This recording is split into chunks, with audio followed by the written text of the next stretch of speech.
You are welcome in this video lesson tutorial for data analysis using STATA software. Now, a recap of what we learned in the previous lesson, we realized that STATA software has interfaces. You have this left-hand side interface, which can also be known as the command window. This is where all your commands will be displayed.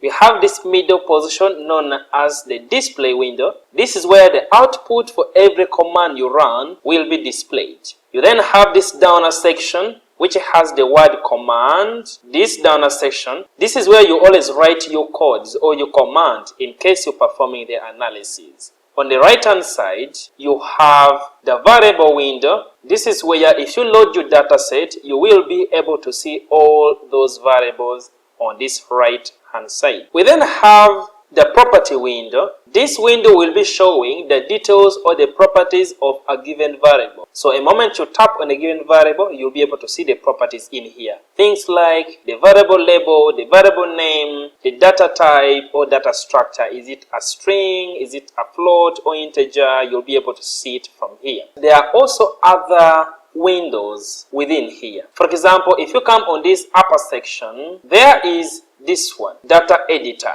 edit. If you click there, it takes you to a worksheet that gives you the ability to edit. You can be able to input here variables. You can be able to input here data set. That is the edit mode. And everything you do will always be displayed in your display window here. And every command that you have run or every changes you have made, they will always be executed as command. You can see on the left hand side, they are all available in here. And because we have right now created some random items, it has created us some variables on the right hand side. And when I click on that variable 1 and you look under the property window, it's telling us here that the name is variable 1, it has no label, but the data type is a float. Then the storage type is this. Now you can also do what you call the browse feature. You can only be able to visualize data set in here without making changes. So when I come here under data editor into bracket browse, if you click on it, it will take you to your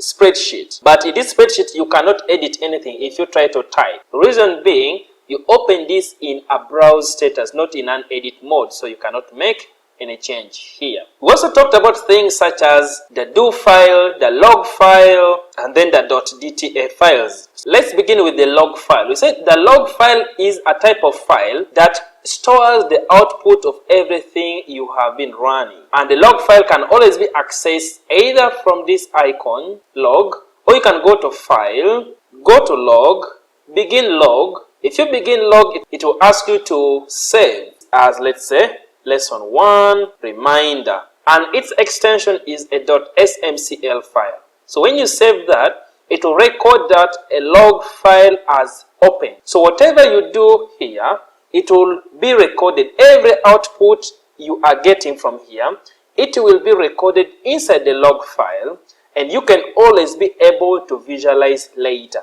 So let's say you perform the analysis thereafter.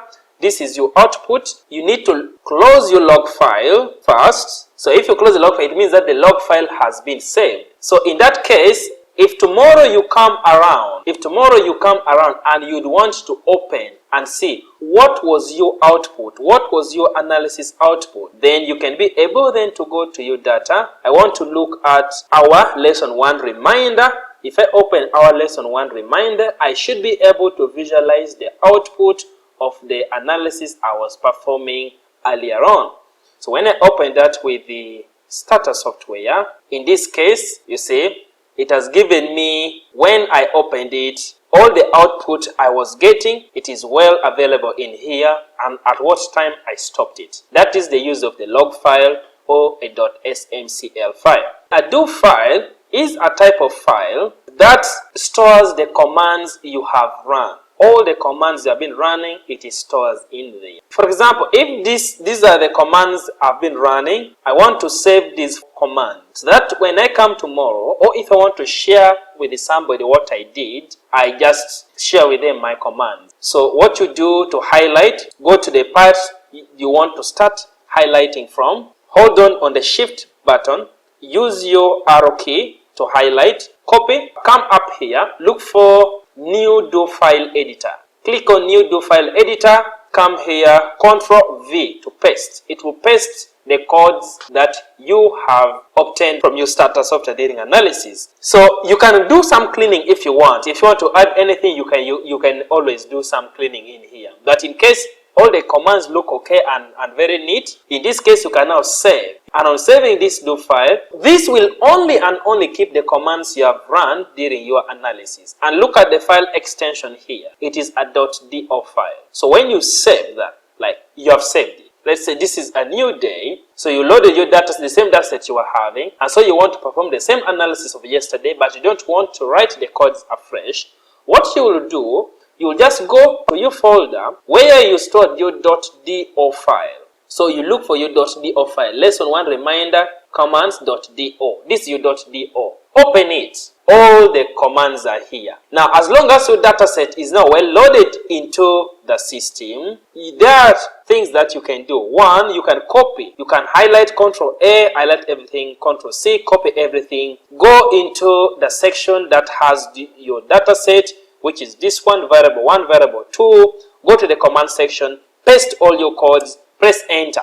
It's going to run all the analyses all at once. If you look here on the left hand side, look at what it did. All these codes have been run all at the same time. This one on the left. So a do file helps you to sort of automate future analysis. You can share your code with someone else and they can be able to replicate whatever you did. A .dta file, it is a type of file extension that stores the STATA dataset. And so how do you save it? In case this is your dataset, if I do BR, browse to see my dataset, this is my dataset, and you want to save this dataset as a STATA file, you just come to save, this blue icon, or come to file on the top left corner, come to save, and then you can always save that file. Let's say lesson 1 trial, and look at the default .dta, that is for a STATA data. Now, if you go to save, it will only store the dataset. It will not keep record of the output, neither will it keep record of the command. That's what you should remember. So when you save, it will have saved the dataset. So when you close this off, and tomorrow you come around and you ask yourself, I want to open the dataset I was working with yesterday. So I will just come and look for lesson 1, trial data.dta. Double click to open it with the STATA software, and boom, there it is. It has opened the data set the same way it was yesterday. But notice this, it has not brought in any output you are having yesterday.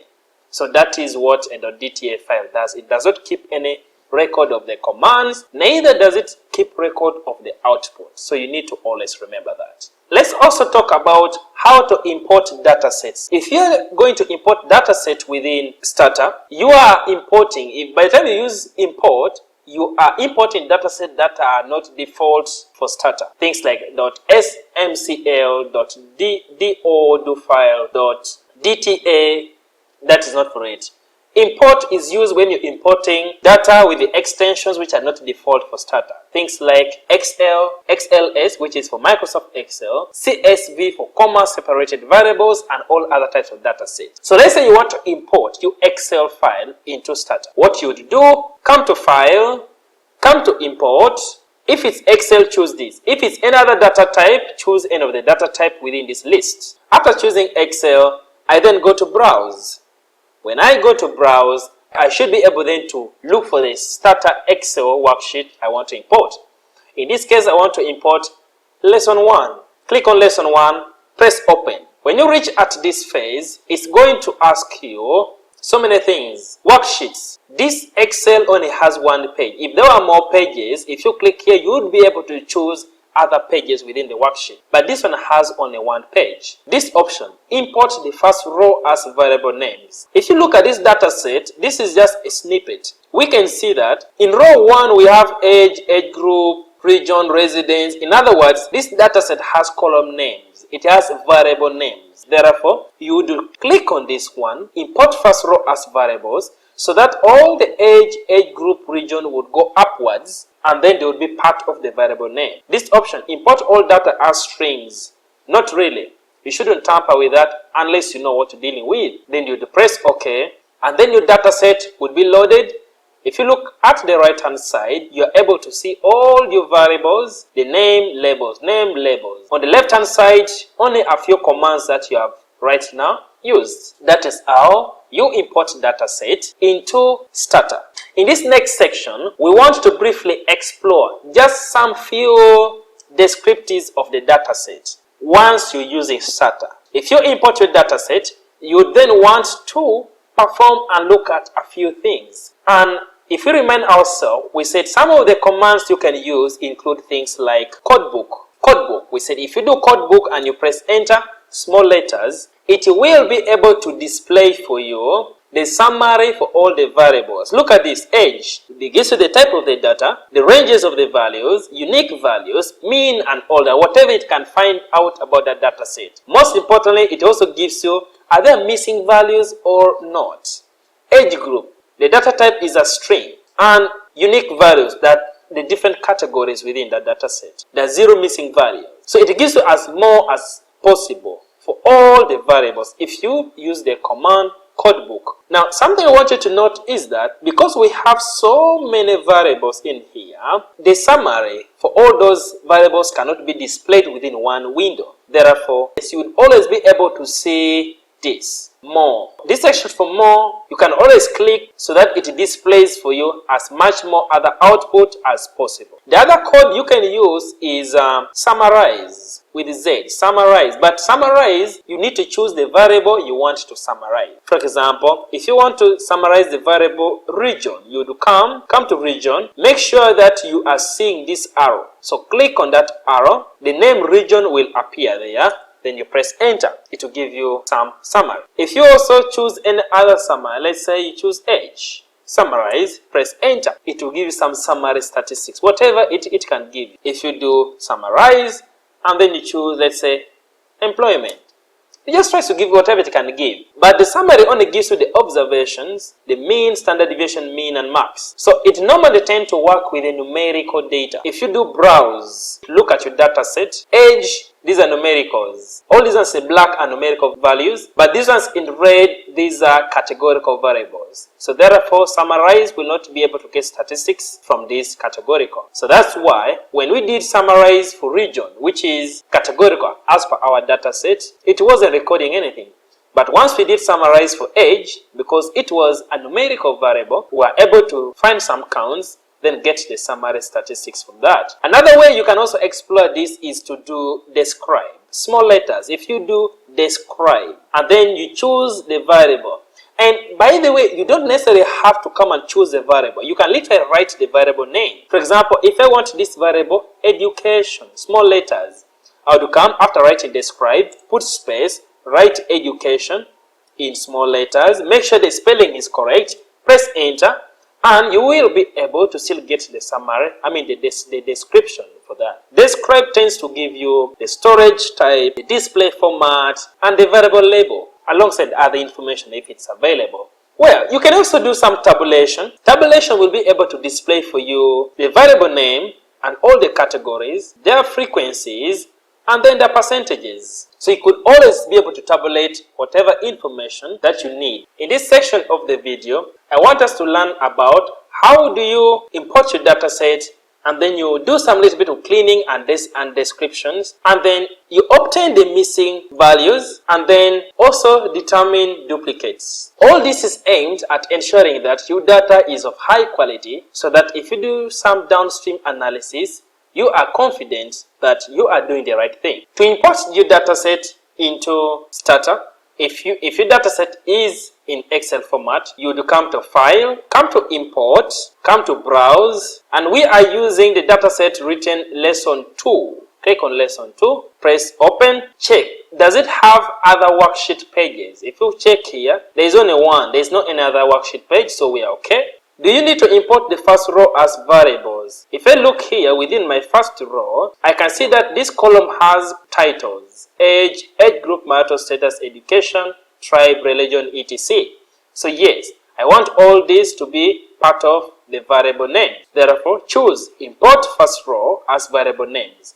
If you choose there, all those other names will go up and they will become part of the variable name. Press OK. If you look at the right hand side, you have your data set, the variables from your data set. If you look at the left hand side, you have the command. Down here is where you shall be writing our commands. First things first, what could you do at the initial stages? I could literally explore this data set, but I want to save the record of my analysis. Therefore, I'm going to open a log file. I come to File, Log.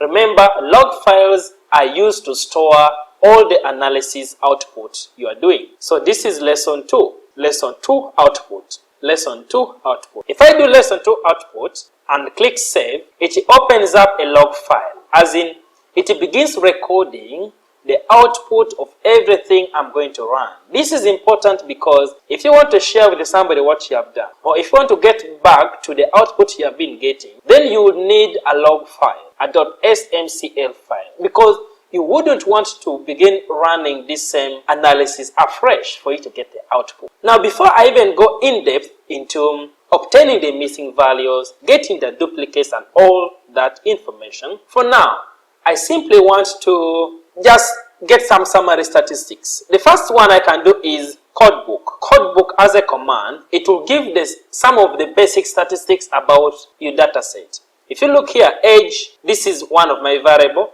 It gives you the type of the data. This is numeric, the range of the values, units, how many unique values are there. It gives you the missing values also here. And as you get along, all the variables, if you use codebook, they will list the summary statistics, somehow sort of summary statistics for that given variable. You can also do summarize as another command. But summarize as a command, it will only give summary statistics for a given numerical variable. Our numerical variables in this case I'm sure of is age. If you click on age, you press enter, you will be able to get some summary statistics. The variable name, the observations, the mean, standard deviation, mean, and max. And how do we know that this is a numerical variable? If you do BR, that is to browse, or you come up here, look at this icon, data editor into bracket browse, and then you click on it, it will take you to your data set. You'll be able to see your data set. And in your data set, we can see that everywhere, if the data is black, if the entries are black, those are numerical values. They're recorded as numerical values. If it is red, those are categorical variables in this case. So that is the easiest way you can see that. Of course, the other ways to see the data type is by simply using the property window, which is found down here below. If I click on any variable, let's say marital status I've clicked on, it gives you the information about it. And here, type str, this is a string. So this is a string as a data structure. If I go back to age and then I click on age, the data type in this case, they are bytes, numericals. So that is also another way you can check the data type. Another way you can explore your data is to use the command describe. Describe, and then you choose any variable of choice. If you click enter, you will be able to see the variable name, the storage, display format, and then the variable label. Now describe will give you the same output as the property window. So in case you don't want to use the property window to look at the information about each variable within your data set, you can literally use describe. So just type describe in small letters, okay? Describe, small letters, and then let's say I want this one, abortion. So I add that word, enter, and you will be able to see the summary statistics for that given variable. Now, those are just basics first. Now, if you have your data set, how do you then determine the missing values, the number of missing values, and which variables are having missing values in case you're using STATA? There are basically 4 syntax that you can best use for you to check the missing values within your data set. The first one is to use miss table summarize. This one will report the counts of the missing values. Do miss table space summarize with a Z, and you tap enter. This is what it does. It will display the summary statistics for the missing variables. In this case, we can see that variable age and variable gravidity, they are the 2 variables with the missing values. And what are the observations? observation is equal to dot. This dot stands for missing values. If I do PR for you to see the data set here, this dot, these are areas of missing values. So STATA records a dot, a missing value as a dot, like this, like this, like this. So that's what it's trying to say here, that observation is equal to dot. So how many observations are missing within our data set? Age, there are 7, under gravidity, there are 5. This is what we call extended missing values. You rarely find it, but on this other third one, observation is less than dot. In other words, they are not missing. These are the variables which are complete, they are not missing. So in this case, we can say that under age, there are 7 missing variables, under gravidity, there are 5 missing variables. The second syntax you can use is to report the pattern of missing values. So you can do miss table patterns, and then you press enter. You will be able to have the pattern for the missing values, because it's not comparing age versus gravidity, because there are 2 missing values. If there were more than 2 here, this would be long. So how many scenarios do we have? Full, like 1 stands for it's not missing, 0 stands for missing. So 96% if you compare gravidity and age, like all those entries having data sets. So meaning the other 4% are incidences where either it's only age with the complete data set and gravidity does not have the complete data set, or it's only age with the missing values and gravidity having complete data set. Now you can also tweak these patterns by adding a frequency. Instead of giving you percentage, to give you in terms of frequency. 7, 5. You remember 7 and 5? Those are what I call options. You can add option. Here we have added option frequency, because we do not want it to report the default percentages, but we want it to report frequency. The next syntax you can use is miss table tree. So this one is going to present a tree view of the pattern of the missing values. Age, gravidity. So this one is its branch, this one is its branch. But as I was saying, you can also say miss table tree, comma. One of the options you can add is frequency. Frequency. And then you press enter. Rather than giving you these statistics in terms of percentages, it will give you in terms of frequency. So in this frequency, what are we saying? It is the number of missing values are being listed first. So under age, 7 are missing. Under gravidity, 5. In this case are missing. How many are complete? Under age, 330 are complete. Under gravidity, 325 are complete. Now, the last syntax you can always use to find information about missing variables is by using miss table nested. So this one will list the nesting rules that describe the missing value pattern. So this will just give you gravidity, there are 5.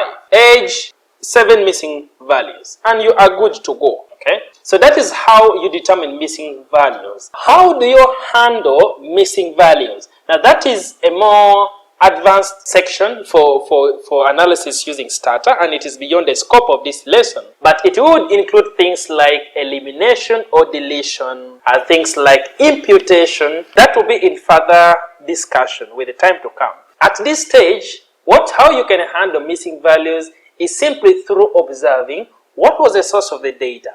Why was there missing values? If let's say it's a questionnaire and you find a missing value, you can always spot that either the person entering the data did not enter that part of the data set, or the respondent did not give response. So you can always make a choice. Should you eliminate that participant, or should you obtain some values and put in the placement of those missing values? So you can always be able to identify the context of why and how the missing values come about.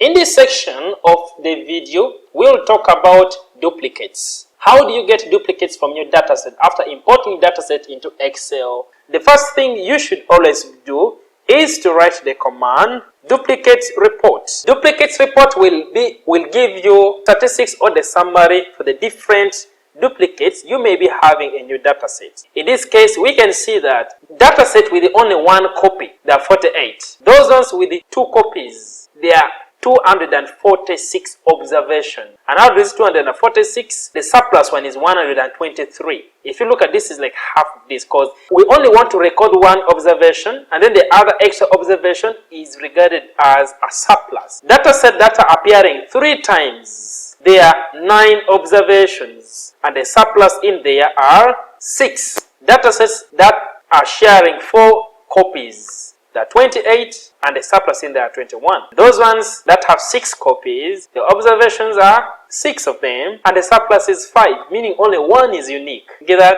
So this is how you can see. So in this case, if I do tab for now, I just want to get how many datasets am I dealing with. Okay, if you do browse, and you go to your dataset, and then you go up, you see how many entries are there. You have 337 entries. That's the data set you have. But you have all these surplus on the right hand side. Now you want to remove all these surplus so that you only have unique values available. So duplicates report is one of the codes you can use to give you those summary statistics. You can always do a specific report for a given variable of choice if you exactly know the variable that have been duplicated, if you wish. So you can always get a duplicate report for a given variable. There is also the duplicate tag. So in this case, we want to tag all entries that are duplicates, and then we want to generate a new variable that's having those tags. Now for observations that are duplicate, they will be marked as 1. The observations that are unique will be marked as 0. Let me generate a variable called dups to be a variable that contains duplicates. So we can easily see from that you need to get duplicates tag, comma, generate new variable. So duplicates tag. Now when you press enter, it will be able to generate a new variable. If you do browse, you can go to the last column and you will be able to find dups, variable dups. And in there you'll be able to see areas that have duplicates are marked with their duplicate numbers. They're marked duplicate numbers. Areas without duplicates are marked as 0. You can, by the way, get duplicates lists. Now what duplicate list does, it will tend to display for you all the values that are duplicates. It will display for you all the entries for those data sets. You can always see all the entries, all the variables for all the lists. It will always show you there. Now, you can drop duplicates. It's important, therefore, if you're doing things like machine learning and also another analysis, and you know that it's important for you to remove the duplicate, then it may be wise to drop those duplicates. Like you remove them from your data set. So you can drop duplicates in general, or you can only drop duplicates from only specific variables. So let's say you have like 6 variables that are duplicated, but you only want to drop duplicates from, let's say, 3. So you have to specify duplicates drop, specify those variable names, and then you force only those ones. But if you do duplicates drop, it will drop all duplicated variables. Now we have already seen that if we do duplicates report, we're able to see all these observations, right? All these surpluses must be removed because these are now the extra duplicate that we need to remove. And I said at this state, if I do some sort of like a tab to see how many entries are there are 337. Now if I do duplicates drop, and then I press enter, it has dropped 155 observations have been deleted. Therefore, my dataset has been cleaned just by that single command. If I want to check, are there any duplicates report at this stage? There is none. We only have values with single copies and 182 observations. There is 0 surplus anywhere. All the duplicates have been dropped. If I do tabulate, for example, and I just want to check how many values are there, there are now only 182 remaining. Initially, before dropping the duplicates, I had 337. So because I dropped the duplicates, my total number of variables have decreased. So that is how you handle duplicates using STATA software. After performing your analysis, how can I save datasets? How can I save do files? How can I save my SMCL file or the output? Initially, you should have begun your log file. Log files will help you save all the output. You just come to log and begin. It would begin the log file. But in this context, I had already begun the log file. So the log file is already running. Therefore, I cannot do anything here. I can only close my log file or suspend. If you do suspend, then it is going to pause recording the output, and until you resume your log file, it will not continue recording any information. But if I do close, it will not totally close the log file which had initially been opened, so all my output will be saved. Now, I want to save. If initially I had already opened and I performed the analysis, I'll just come and then close, and it would record every information about it. At what time it was closed, where is it stored, and all that will be kept, like already kept somewhere. Now, if I want to save the data set I've been using, BR, this data set have been using in my startup, I'll just come to save or come to file, click save as. If you click save as, look at what is bringing down here. Save as type, starter data. So I want to save that data set as starter. So this would be lesson 2 starter data. So you press save. It will have saved the data set. If I then want to save all the commands I have been using in this lesson and I want to share with somebody, what I would do, you then do a do file. So a do file. So before I do a do file, I want to copy all the codes I want. So from wherever position you want, hold shift, use the arrow key, and then try to highlight the section you want. If that's the section I want, I'll come here and right click, or you press Ctrl C to copy. So do copy, come in this section, this upper section, look for new do file. Open the new do file, Ctrl V to paste. It has pasted. This is my do file. I can edit it. If there are things that I do not want, I can edit this do file. For example, if I want to share this with somebody, they will not be able to import this because this is showing the file the file path to my data set. So they can't run this. So therefore, what you could do is to put like hash to stop that code from running. That is it. You could just put hash to stop it from running. So that if the person tries to run, their software will not be able to run. But also in here, you can also add descriptions. So from your do file, you can add description. You can add words so that it can help that person learn. In fact, before adding words, let's see, you can break just from where it is. You can just press enter. It will like break it down so that it does not be so long. Then on top here, you can add that hash, and then you can say, do not use this because it is my file path. So because of this hashtag, it will not be recorded. Some people use / twice. Preferably, you can use / twice in starter to put in comments on the different codes. Next, this log file. No, maybe you don't want somebody to open the log file because this is again specific to you alone. So make sure you just edit, just edit some of the commands you do not want the other person to like use it. Okay, maybe it may not work for them. Okay, so just remove every code that you think may not work for those people. So you can always do / and then you add any comment of your choice to try to interpret this. So if you have edited your do file, just come here to save or come to file, go to save, and then you can save this one in the way you want. This I want to save it as lesson 2 do file, or I can say commands. Then you press save.